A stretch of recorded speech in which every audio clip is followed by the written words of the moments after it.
भरतपुर में रविवार को महिला कांग्रेस के नारी न्याय सम्मेलन में 41 महिलाओं का सम्मान किया गया। कार्यक्रम में महिला कांग्रेस की प्रदेश अध्यक्ष सारिका सिंह ने कहा कि प्रधानमंत्री मेलोनी के साथ रील बनाने में व्यस्त हैं, जबकि युवा पेपर लीक जैसे मुद्दों से जूझ रहा है। उन्होंने आरोप लगाया कि मंत्री अपना PR बचाने में लगे हुए हैं और प्रदेश में महिला अत्याचार के मामले में बढ़ोतरी नजर आ रही है। सम्मेलन में महिला सुरक्षा, महंगाई और शिक्षा से जुड़े मुद्दे भी उठाए गए।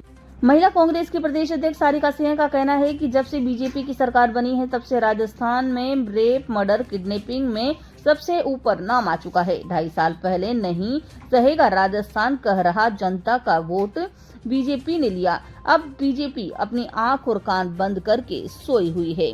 बीजेपी को कोई परवाह ही नहीं कि राजस्थान में लॉ एंड ऑर्डर की क्या स्थिति बनी हुई है और महिलाओं की परिस्थिति कैसी है।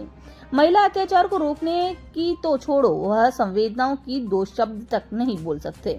राजस्थान की उप मुख्यमंत्री महिला हैं, उसके बाद भी उन्हें महिलाओं पर हो रहे अत्याचारों के बारे में पता तक नहीं। राजेंद्र शर्मा की खास रिपोर्ट। हो चुका देश में ये मुद्दा ही नहीं है। मुद्दा सिर्फ बीजेपी द्वारा बनाया गया बंगाल चुनाव और आसाम चुनाव के अंदर महिलाओं को प्रभावित करके उनका वोट लेने का। महिला आरक्षण तो 2023 में कानून बन चुका है, हमारा अधिकार है। आज नहीं तो कल इनको महिला आरक्षण तो देना ही पड़ेगा। हमारी नेता सोनिया जी का ये सपना था कि राजीव जी ने पंचायतों में महिलाओं को 33% आरक्षण दिया, लेकिन वो चाहती थी कि जब तक विधायिका में और संसद में महिलाओं को आरक्षण नहीं मिलेगा तब तक महिलाओं के हाथ में कानून बनाने की ताकत नहीं आएगी। और जब तक महिलाएं खुद कानून बनाने की ताकत में नहीं आएंगी तब तक महिलाओं के सशक्तिकरण का जो रास्ता है वो पूरी तरीके से अवरुद्ध रहेगा। और उसी सपने को लेकर के हम लगातार पिछले 12 साल से इस सरकार के सामने विरोध कर रहे हैं, इनके सामने अपनी आवाज रख रहे हैं कि आप झूठी नारी वंदन करने की बजाय महिलाओं को ताकत दीजिए, जो कानून बन चुका है उसको लागू करिए और महिलाओं को 33% आरक्षण दीजिए। लेकिन सरकार की मंशा इतनी खराब है, इनकी इतनी नीयत में खोट है, ये महिलाओं को सिर्फ वोट बैंक की तरह ही देखते हैं। कभी पैसे डाल करके, कभी झूठे चुनावी वायदे करके, ये सिर्फ महिलाओं को बरगला करके उनके वोट लेने की कवायद में रहते हैं। महिलाओं को सशक्तिकरण करने का इनका कोई मानस नहीं है।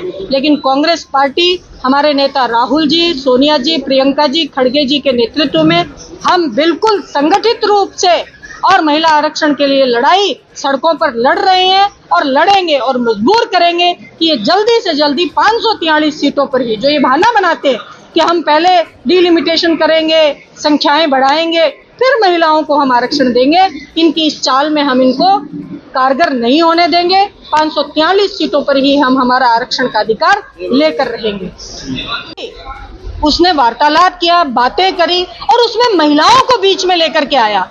यहाँ तक कि इस मंत्री ने कहा कि तू अपनी औरत को ले आ, इसके साथ सुला दे, तेरे को ये 20 लाख रुपए दे देगा। इससे बड़ी शर्म की, डूब मरने की बात कोई हो नहीं सकती कि जब मंत्री स्तर का व्यक्ति ये बात कह रहा है तो ये अच्छे से समझा जा सकता है कि प्रदेश के अंदर महिलाओं को लेकर के, लॉ एंड ऑर्डर को लेकर के, महिला अपराधों को लेकर के बीजेपी की और भजन लाल सरकार की क्या भूमिका है और क्या रूपरेखा है।